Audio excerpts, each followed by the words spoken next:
Hey guys, tonight we trudge toward a castle that most maps have conveniently forgotten. Its walls rise jagged against the twilight, draped in moss like a granny's old knitted blanket. Only a lot colder, and with fewer cookies. You probably won't survive this, well, at least without getting your boots muddy or questioning why exactly you thought exploring abandoned fortresses was a good idea.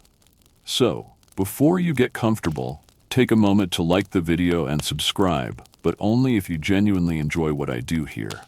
And hey, while you're at it, post your location and local time in the comments. It's always fun to see who's creeping around ancient ruins in their pajamas. Now dim the lights, maybe turn on a fan for that soft background hum, and let's ease into tonight's journey together. You step onto the uneven cobblestones of the outer gate. Each stone seems alive, humming faintly beneath your touch. Or maybe that's just the wind threading through the cracks. Moss carpets the ground in shades of green so deep they look almost unreal, and droplets from a recent rain fall onto your shoulders with a soft patter, echoing off walls that have long stopped caring about footsteps. There's a peculiar smell, damp stone mixed with something metallic, like the faint memory of a battle that historians still argue about. Some claim a siege happened here in the late 14th century. Others insist it was a peaceful fortification, a lookout for the surrounding forests. Either way, the air tastes of history, and it's slightly bitter. The portcullis, though rotted in parts, still stands like a silent sentinel. You push lightly, half expecting it to groan in complaint or to release a ghostly tolling sound. Local legend claims the castle's first lord trapped his rivals here with nothing but candlelight and whispered threats. Fringe historians go further, suggesting the lord had a fascination with echolocation, training his guards to navigate purely by sound. A theory that makes you snort, but also glance nervously at the shadows stretching from the gate. You trudge closer. Every footfall sinks slightly into the moss, and you wonder if the stones themselves are conspiring to slow you down. As you pass beneath the arch, tiny carvings on the walls catch your eye. They are so weathered you can barely distinguish figures, humans, animals, maybe dragons. But one thing is clear: someone, centuries ago, decided these gates should whisper a story. Historians still argue whether these carvings were symbolic, protective, or just decorative boredom. You lean in closer, feeling the grooves, tracing what might be a knight or a very confused cat. A gust rattles the gate, almost like a warning, and you step through, entering the threshold of silence. Inside, the castle exhales a cooler air, heavy with the scent of damp stone and age. Light filters through arrow slits, casting faint, angular shadows that stretch toward you like expectant fingers. You notice tiny cracks in the floor where roots have begun to pry through, as if the castle itself is surrendering to the forest around it. Birds long gone from the surrounding countryside once nested here, their chirps replaced by the occasional creak of an unseen hinge. You pause, listening, imagining the lives that pass through this gate. Guards, messengers, maybe even a rogue bard or two. One particularly quirky theory suggests that medieval guards would wear crocodile dung sunscreen to repel insects while on duty, which you hope is a myth but quietly makes you reconsider any lingering smells. As you continue further, the outer courtyard stretches before you, cobbled and uneven, with a cracked fountain in the center. Water no longer flows, but the hollow basin seems to echo past splashes faintly, like a memory of sound frozen in stone. Shadows from the gate fall across the courtyard, reminding you that you are, at this moment, stepping into a space that time has deliberately ignored. You take a deep breath and realize that the silent siege has already begun, not by armies or catapults, but by centuries of quiet, patient waiting. The moat stretches before you, a dark ribbon of still water that glints with a silvery reflection of the moon. You lean over the crumbling edge, trying to catch a glimpse of what might lurk beneath, but the surface ripples only when the wind teases it. Historians still argue whether these moats were purely defensive or also served as ornamental statements of power. But tonight, they feel like mirrors to another world. The faint smell of algae and decayed leaves rises up, tugging at your curiosity, and for a moment you swear you see shapes shifting just below the surface.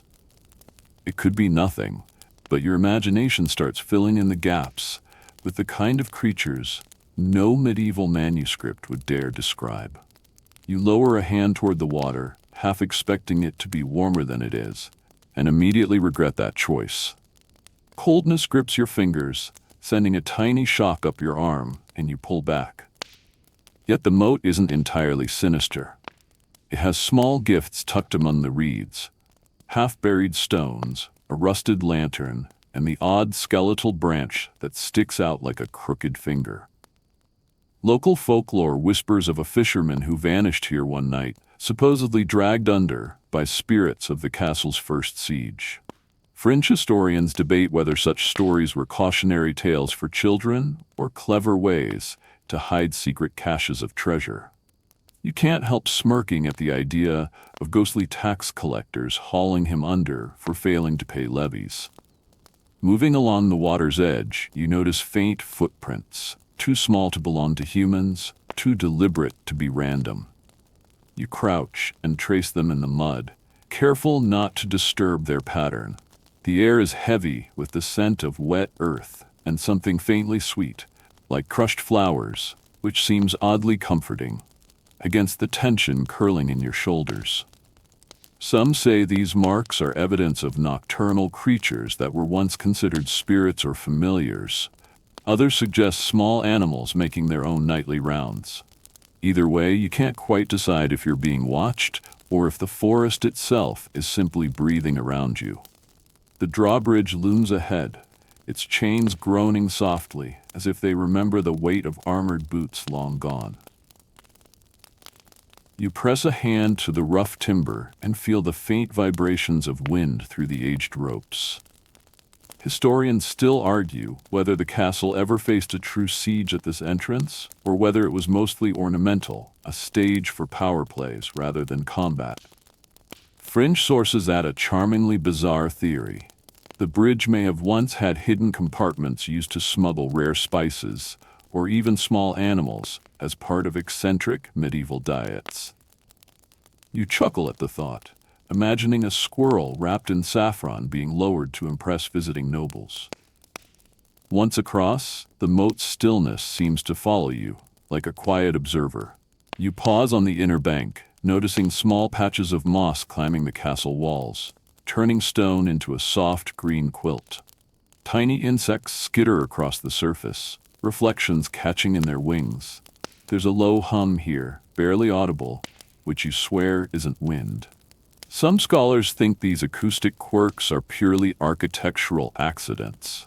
Others speculate that builders might have deliberately designed corridors to carry sounds in peculiar ways, perhaps as a primitive alarm system.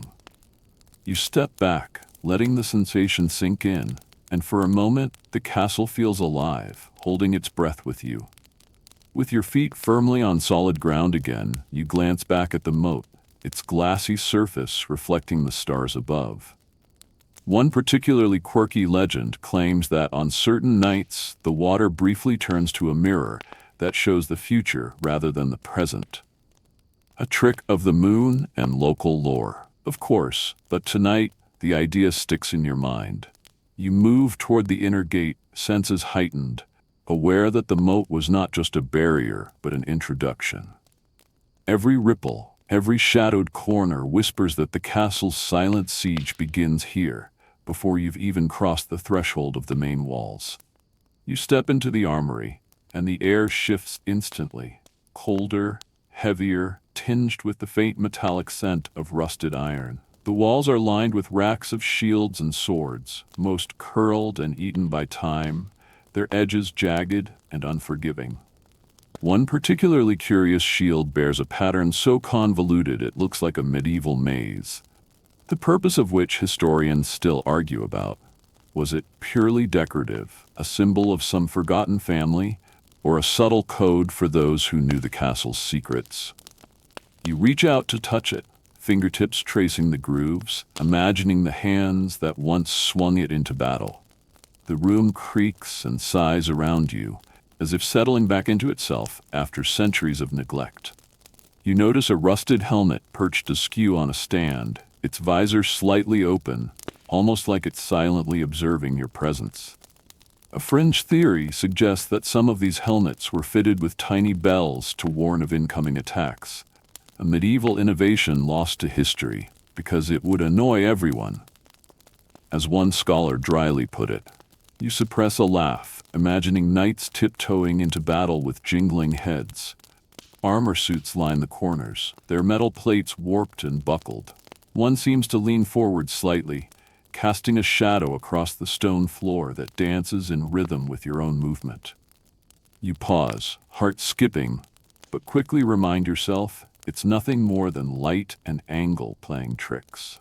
A classic medieval optical illusion that historians still debate the purpose of. Yet there's something comforting in the weight of history pressing down, tangible in the chill and smell of iron. Among the relics, you find a particularly odd object.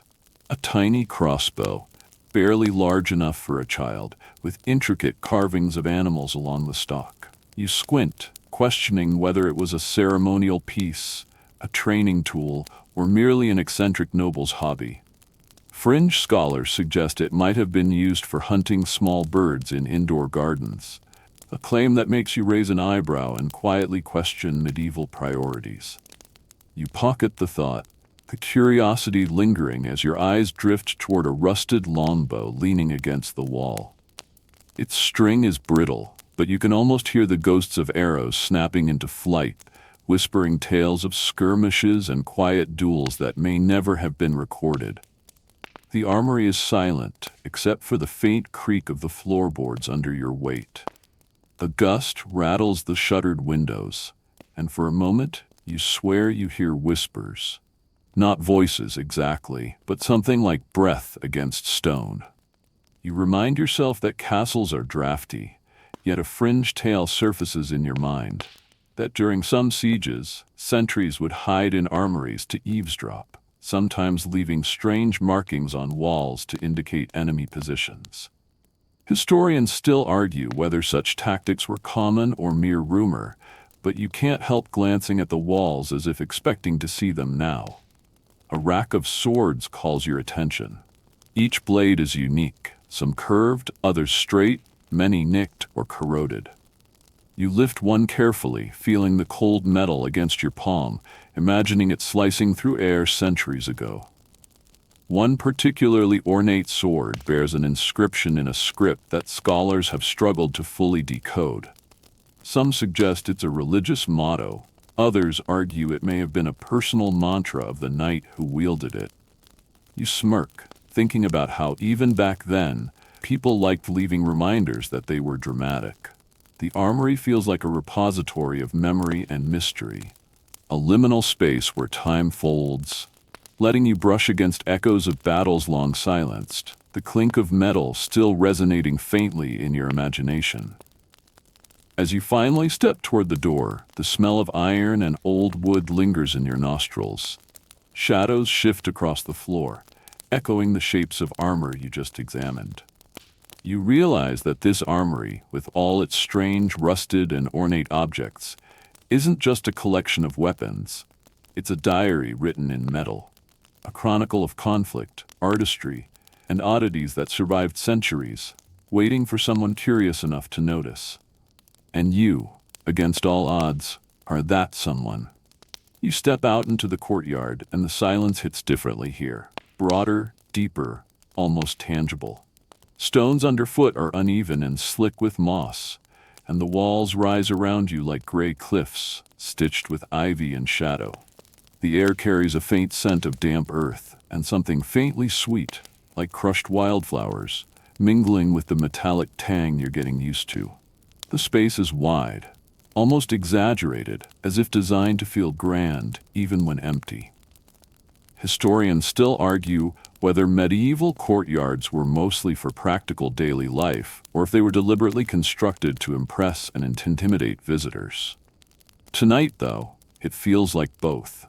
Your gaze drifts to the edges where the walls meet the ground, and you notice strange carvings, almost graffiti-like in their irregularity.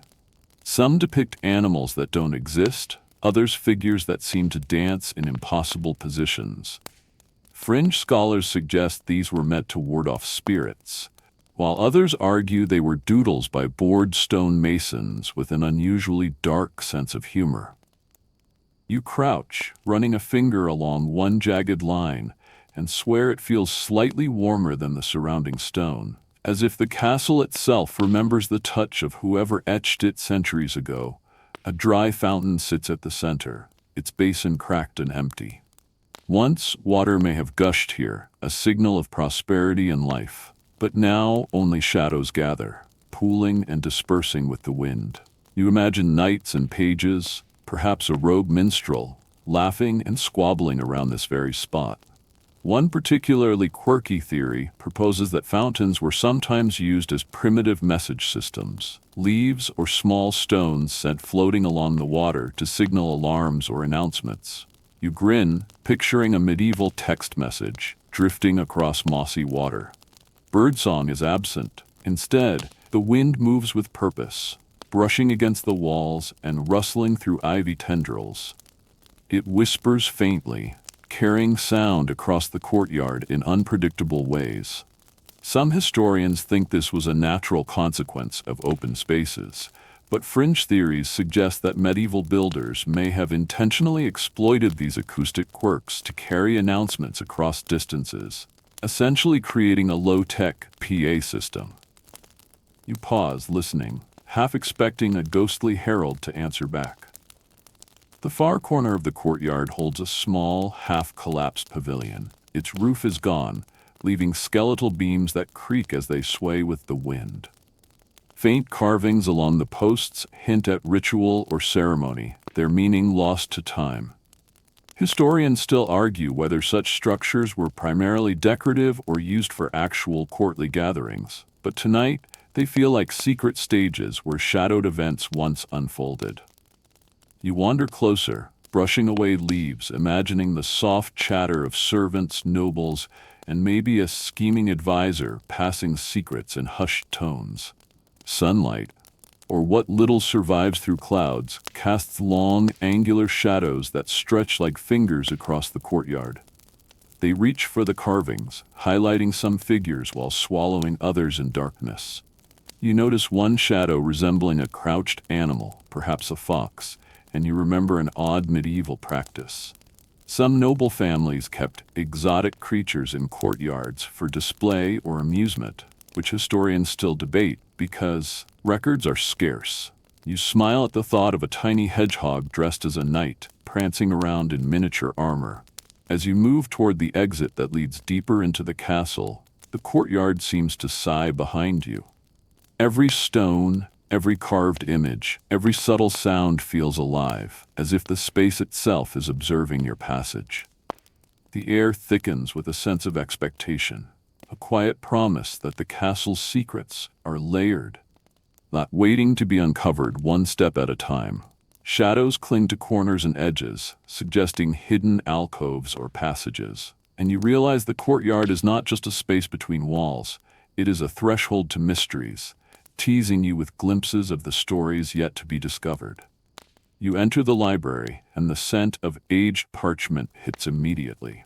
Musty, slightly sweet, with a faint tang of ink that has long since dried. Dust motes swirl in the shafts of moonlight, cutting through narrow windows, catching and dancing as if the room itself is breathing. Shelves tower above you, sagging with the weight of countless tomes whose titles are worn into near invisibility. You run a hand along a spine, feeling the ridges of embossing and the brittle texture of paper, and wonder what forgotten knowledge is trapped inside. Historians still argue whether such libraries were primarily practical repositories or more symbolic displays of power. But tonight, practicality feels secondary to curiosity. A faint, scuttling sound draws your attention. You spot a small rat, its eyes glinting in the gloom, disappearing between stacks of books. Some fringe historians claim that medieval libraries intentionally tolerated certain animals because their movement kept dust from settling. A bizarre, yet strangely practical solution. You shake your head with a quiet laugh, trying to imagine a tiny rodent librarian keeping track of volumes with a meticulous paw. On a more serious note, the library also holds evidence of scholastic disputes that echo centuries later, marginal notes questioning accepted practices, dissenting voices that were once scandalous but now are mere whispers in the margins. A large, ornate desk sits near the center of the room, littered with cracked quills, ink pots dried into solid blobs, and papers curled into themselves like sleeping snakes. You gingerly lift one sheet, revealing diagrams of siege engines and defensive fortifications. Some are straightforward, others more eccentric. One depicts a catapult launching barrels that resemble oversized pies.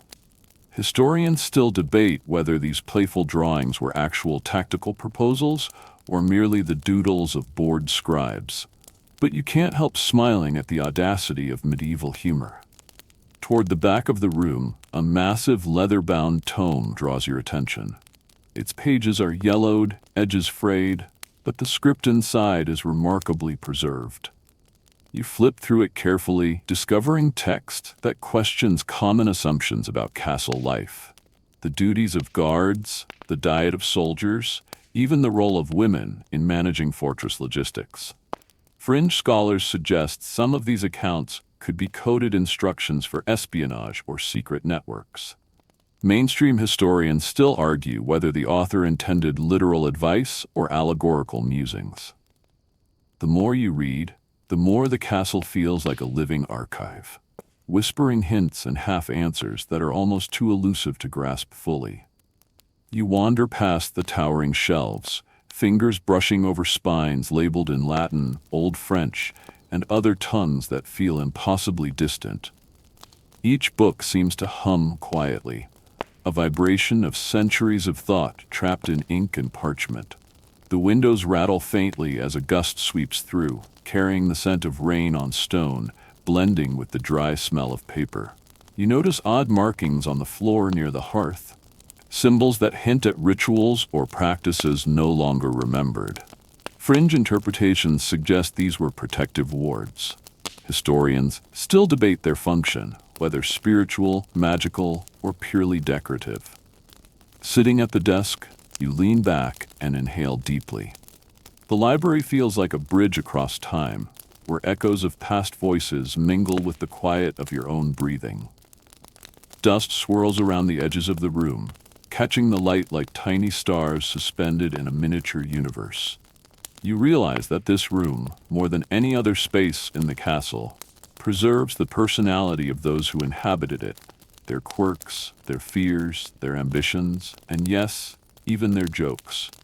The faint scratching of quills, the rustle of turning pages, the odd scratch in the wood, all create a lullaby of history that almost makes you forget the cold stone walls pressing in around you. As you finally rise to leave, the air seems to thicken with stillness, as if the castle itself is holding its breath, allowing you to carry a piece of its secrets with you.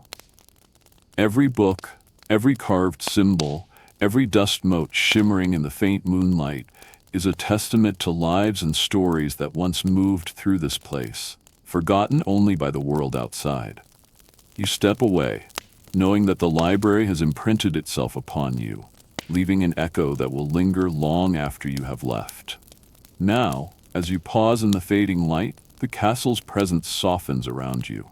The air no longer feels heavy with expectation, but gentle, like a warm sigh from centuries past.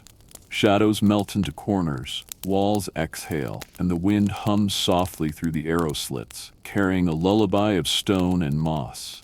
You notice the subtle creak of floorboards, the faint rustle of ivy outside, and even the distant drip of water from the moat, all combining into a rhythm that encourages calm, that whispers you can relax now, that the mysteries you've glimpsed are safe to carry in memory rather than in worry. The stones underfoot seem less intimidating, more familiar, as if they recognize your careful footsteps and guide you toward quiet reflection. Light dims across the courtyard, then the armory, then the library, each room folding back into itself with a delicate sigh, leaving only the sensation of timelessness. You realize that the castle, for all its secrets and shadows, has become a companion, an ancient storyteller sharing moments of history, quirk, and debate with the soft patience of a friend who doesn't mind being overheard. You breathe deeply, tasting the mingled scents of damp earth, dry parchment, and faint metal, and notice how your body relaxes with each exhale. Memories of mossy gates, rippling moats, echoing stairwells, and dusty tomes settle gently in your mind like soft pillows. The world outside, bright, loud, and insistent, feels distant, almost as if it exists on another plane. Here in this hushed fortress, the past and present intertwine, and for a few precious moments, you are free to simply exist, quiet and attentive, among the whispers of forgotten lives. Let your eyes soften, your muscles release tension, and your mind drift alongside the slow rhythm of the castle's timeless breath. Every detail, every shadowed corner, every playful or serious echo becomes part of a shared memory, a calming thread weaving through your awareness. Soon, the edges of the day may return, the outside world may call, but for now, the castle story lingers, gentle, mysterious, and profoundly soothing.